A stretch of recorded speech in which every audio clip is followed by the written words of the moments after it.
Holy shit. Out of the 38 games I have for the system, yeah, like I said, I don't have that many. I would like to say it's quality over quantity, but then again I have games like Crisis Evil and Death Crimson 2. So, you know, it's anyone's game with this one.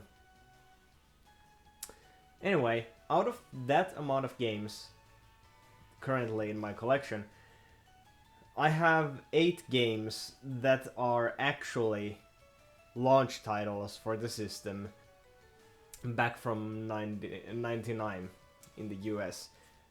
Though only one, Soul Calibur, is a game I actually have as a US release that was probably released during the game's or the system's launch in the States. This is the only one.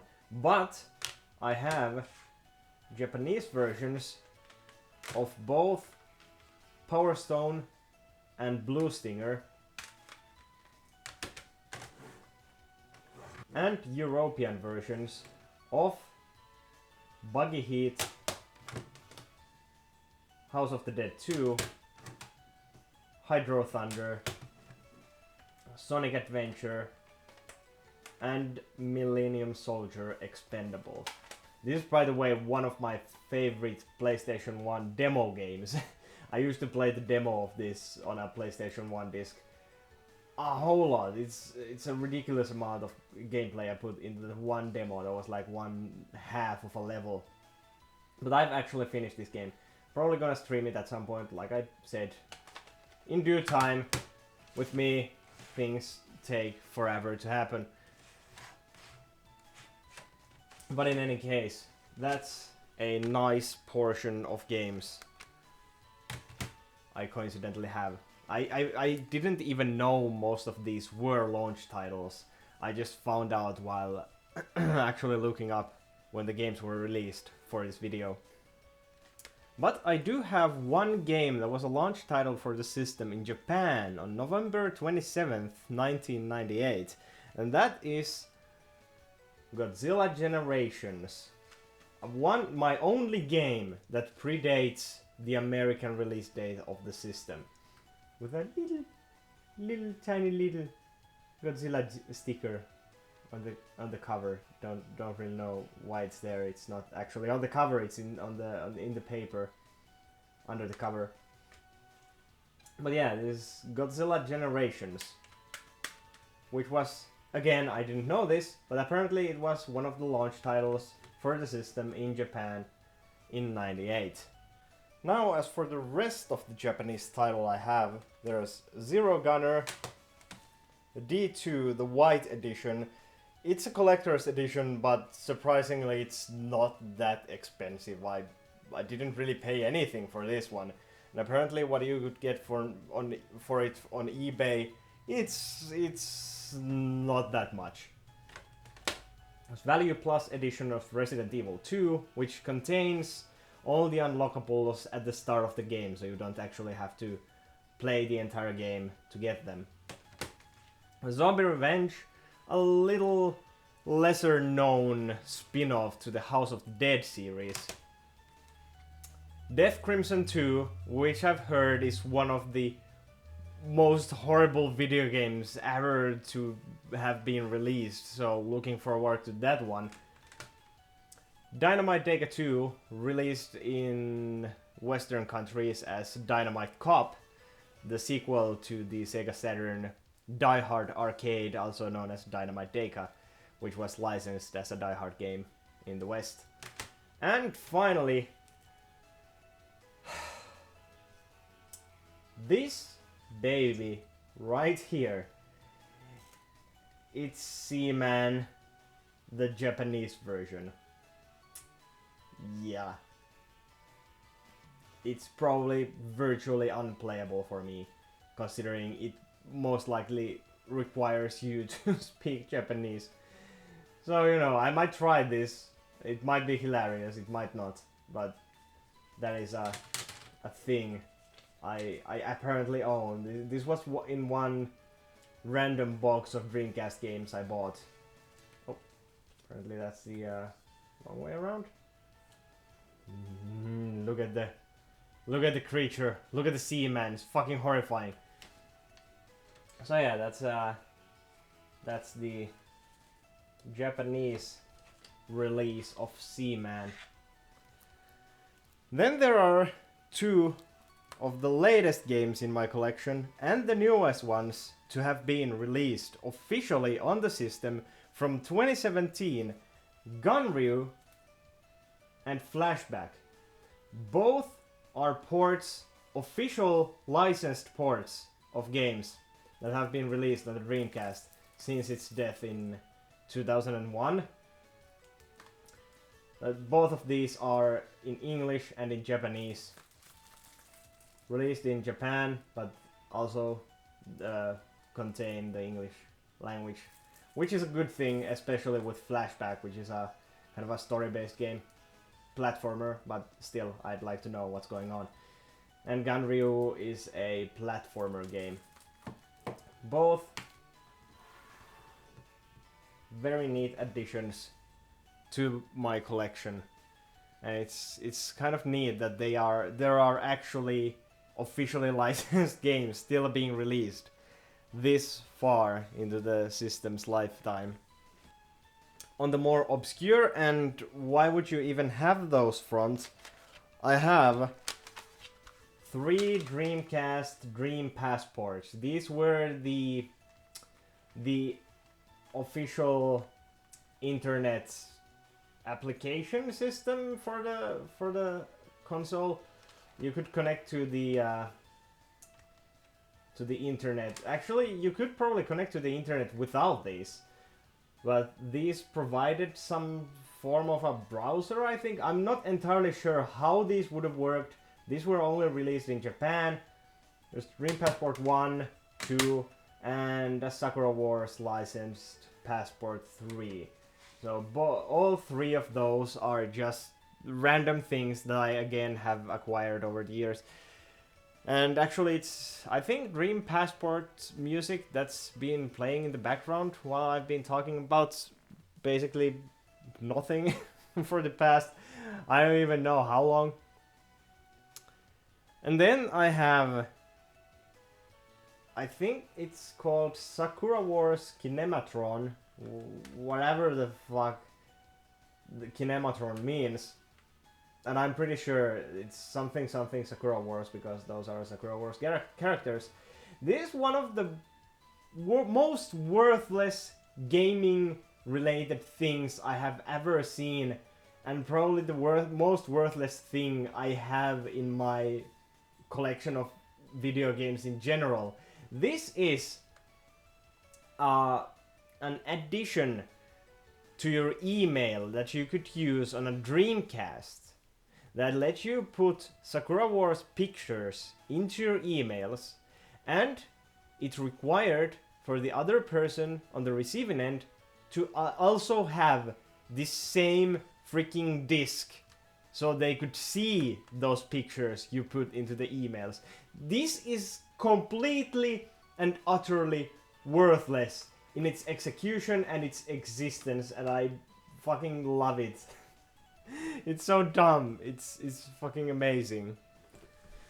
Now, the US titles I have. There are Cannon Spike, which is, admittedly, this is a reproduction. This is a repro game. The original Cannon Spike is ridiculously expensive, and I couldn't afford it. But this is the only time I have gone for a reproduction of a game instead of the actual game. There's Demolition Racer No Exit, which is a enhanced port of a PlayStation 1 game. The Ring Tears Realm. I didn't even know there was a game of the Ring series, the movie series. Apparently there is, and I've heard this is fucking horrible. So it's gonna be amazing. And there's D2 again, the English version. Carrier, which is by far the best Resident Evil clone I've ever played. Crazy Taxi. It's a legend, what can I say? Then, there's freaking Illbleed. I was lucky to get my hands on this one. Still in plastic wrapping. Completely new. That's gonna be good. And also Space Channel 5. I'm pretty sure this is still sealed. Yes, it's also still sealed. I got this pretty cheap because the cover has had some minor damage to it during its time on some random shop shelf. I basically paid almost nothing for this. Then there are the few European titles I have, apart from the launch titles. Then again, they were not launch titles in Europe. I didn't even check what were the launch titles in Europe, because this is the 20th American anniversary, so who even cares about Europe? There's 18 Wheelers, American Pro Trucker, still sealed, Choo Choo Rocket, Resident Evil Code Veronica, Heavy Metal, Geomatrix. This actually released after the console had gone under, which is kind of weird. Why would they even make more games for the system? Then again, this was like the European release is after the fact. But still, it's weird that they released it in Europe, even though the console had already gone under. But still, it's a cool thing to have. I really like Heavy Metal, both the movies and the comics. And it's been made by Capcom, so it's actually a really good fighting game. And of course, Sega Rally 2, Sega Rally Championship, because why not? And last but not least, Shenmue, still in its cardboard packaging.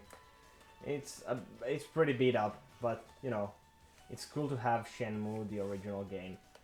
Even though there now are all the re-releases of that, but you know, having the original is always a neat thing. Oh, I almost forgot, I also have Daytona USA. It's a rental, it's a Hollywood video rental game from the US, so that's also a thing, I guess. And finally, my two collector's editions, you know, apart from D2. There is Biohazard Code Veronica. I really love this cover. It's a really good looking cover. Oh, there's actually English text on that. I completely forgot that was a thing. Claire Redfield, who arrived in Raccoon City in search for her brother Chris and rookie police officer Leon Kennedy, managed to escape from the city, but their ordeal was only a prelude to things to come. But there's Biohazard Code Veronica. And Sakura Wars 4. It's a Japanese RPG, completely in Japanese. I don't even want to play it. It's a collector's edition, so it has all kinds of... How can I even open this? It has all kinds of extra shit, like some keychains. One is missing, and there used to be also a piece of rope or something. That's also missing. And there's the game itself. There's nothing else really. That's just the... that's all you get with the Sakura Wars 4 Collector's Edition, which I have. Also came in the random box of Dreamcast games. I paid like 15 euros for that, and that was like 20 games or something. That was a... or no, not 20 games. Sorry. Probably like 10 games at top. 10 games including the freaking Dream Passports and the goddamn email abomination. Oh, right. How silly of me. What would a Dreamcast based video be without a little bit of unboxing? Unboxing of these rare, still unopened... Well, these two are not rare, you can still get those. But all these rare, well, this is not rare either. All these rare, actually I'm not sure about this one. All these rare games still unopened in their packaging.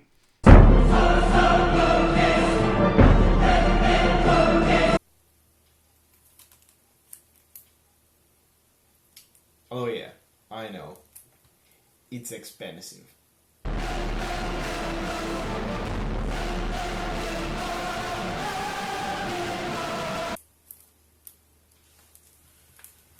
You might want to see this.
Now let's see what's under the covers. There's a table of contents. There is information about the world of Illbleed, a shop zone explanation, some stages shown apparently. At least there's a picture of a Dreamcast, so that's a thing. And basically whatever you would get in an instruction manual. I don't want to fight. Let's bury the hatchet. And now that we have that insanity out of the way, let's just check out the rest of the games. Actually, there's a... I can actually pull the strip. Oh yeah, oh that's good. That's the good stuff. Alright. Come to Papa 18-wheeler American Pro Trucker. That's a good game.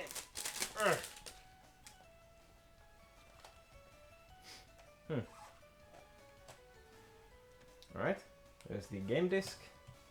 And the other side has the instruction manual. The incredibly shitty paper instruction manual. It's thick, sure, but the paper is like this is like school toilet paper kind of shit paper. Christ, that's a low budget paper you got there.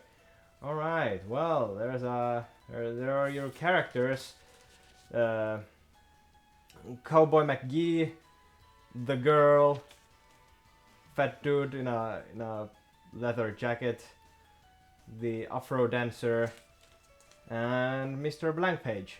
Cool. Alright, that's 18-wheeler American Pro Trucker. I actually really wanted this game as a kid, so I'm glad I got it at this point in life. Then let's check out Gunryu. I think I might have... Nope. It's the same as Illbleed. I can still pick it apart from the bottom. So this time I won't be taking my time with this. I'll just get straight to the point and check out something cool. You know, there really is something in opening new Dreamcast games on the anniversary, on the fucking 20th anniversary of the system. But it's really nice to know that even now I can still play games new and unopened until, well, I open them right then. Oh, there's a reversible cover apparently. If I can get it out. Ah, that's a tight fit. Alright. There's Gunryu. Re-released, and well, the instruction manual is pretty pretty empty. Apparently there's Japanese and English. Japanese is the other way around.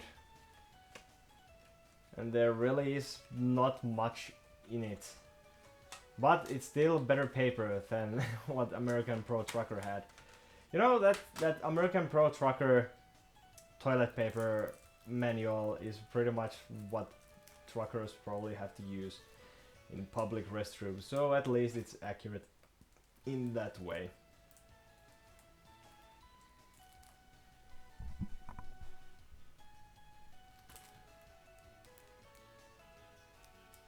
Right, next up is Flashback. If I can actually get my nails under this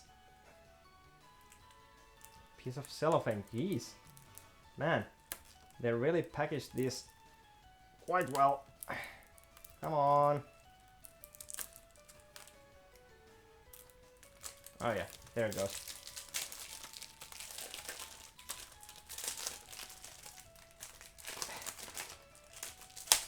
Still quite a tight fit, but I managed to pull it off anyway.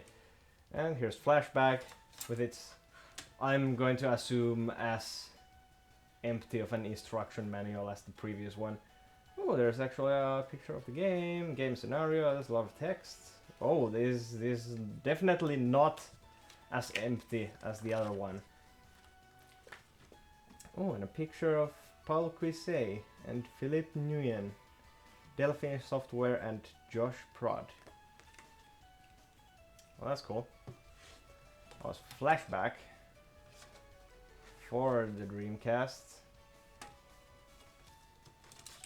Oh, come on. I can do it. There you are. And then let's see how badly damaged this Space Channel 5 actually is. If I can find a corner to rip this open from. There you are. Oh, that opened pretty neatly until I said anything and it ripped. Man, this has probably been forever on some store shelf. This is like almost crumbling in my hands. Man, sun does a lot to cellophane. Well, there it is. Space Channel 5 on Sega Dreamcast. Sega.com.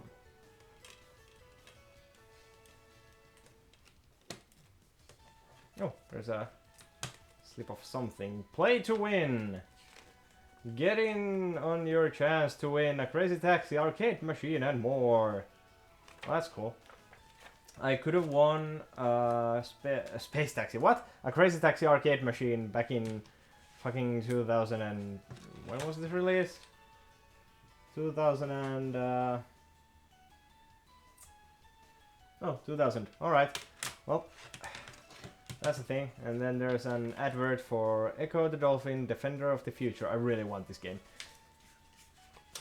And the instruction manual for Space Channel 5. Morolian alien invasion. All eyes on Ulala to save the world.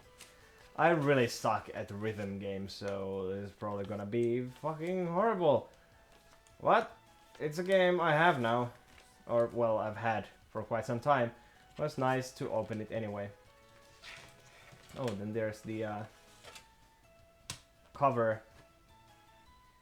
The cover itself is in pretty good condition. It's a bit, I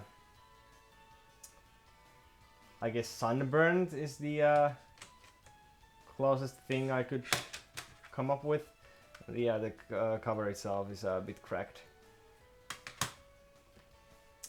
Ulala, beautiful heroine of Space Channel 5, an energetic rookie reporter. She has a strong desire to one day become the best reporter in the whole galaxy. Personal data, born May 30th, 2477, 1:18 AM. That's very specific information. Zodiac, Gemini, blood type B, that's all the Japanese are about. Planet of origin, Earth. Origin of her name. Ooh, Ulala's mother is from a small country in East Nippon. Her name was given to express the tone of this country. Alright. Favorite hobby? Dancing! Whenever she doesn't have an early work assignment the next day, she boogies till dawn. And that was Space Channel 5. Let's carefully put it back in with its old instruction manual with Ulala, Fuse, Morlina, and Pudding. Pudding is apparently also a reporter. There are quite a few Space Channel 5 sequels they made. Like one for the Dreamcast and Xbox, then there's the VR one, and then there was like some Vodafone one, but that's probably something nobody ever played, unless it was a Japan thing, in which case somebody probably played it. Mobile games back in early 2000s were not necessarily the best thing out there. There we go, that's Space Channel 5. And that's my report on whatever this video was once again. Oh yeah, Dreamcast. Happy anniversary, Dreamcast. You go, girl. You be the big beast you were designed to be. Where are you? I will shove you into the fucking Dreamcast. Oh my god. Oh no. Oh no. No. No.